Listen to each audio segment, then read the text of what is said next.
లేకుండా ఎన్ని గంటలైనా మాట్లాడగలుగుతా. అలా చేయబట్టే మనకి విల్ పవర్ పెరుగుతుంది.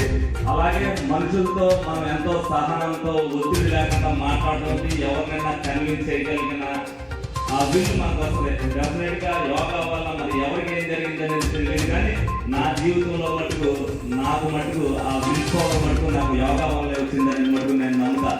అందుకనే తప్పనిసరిగా ఎప్పుడు కూడా నేను 5ంటికే లెగిసిపోతాను. ఎందుకంటే ఒక్కొక్కసారి ఏదన్నా మరీ లేటుగా పడుకున్నప్పుడు చెయ్యకపోవడం వల్ల ఆ రోజు జరిగే పరివర్తన, చేస్తే జరిగే పరివర్తన కూడా నేను చూశాను. అందుకని ఎప్పుడు కూడా నిద్రగా లేచినప్పటికీ కూడా యోగా చేయకుండా వేడికి కారణంగా ఉండదు.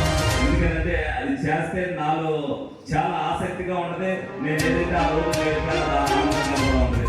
మరి అటువంటి యోగాని మరి 2 రోజులు మన యోగానే జరిగింది. కానీ మరి నేను అసెంబ్లీ సమావేశాలు ఉండడం వల్ల ఈ రోజు నా కోసం చేసినందుకు వాళ్ళందరికీ కూడా థ్యాంక్స్ చెప్తున్నా.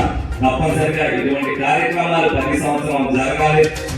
ప్రతిదానికి కూడా నా సహకారం ఉంటుంది. వీళ్ళు కూడా ఏది ఆశించుకోకుండా పిల్లలందరికీ మంచి జరగాలి అనేది మీ చదువులో ఉపయోగపడచ్చు, మీ ఆరోగ్యంలో ఉపయోగపడచ్చు, రేపొద్దున మీ భవిష్యత్తులో ఉపయోగపడచ్చు.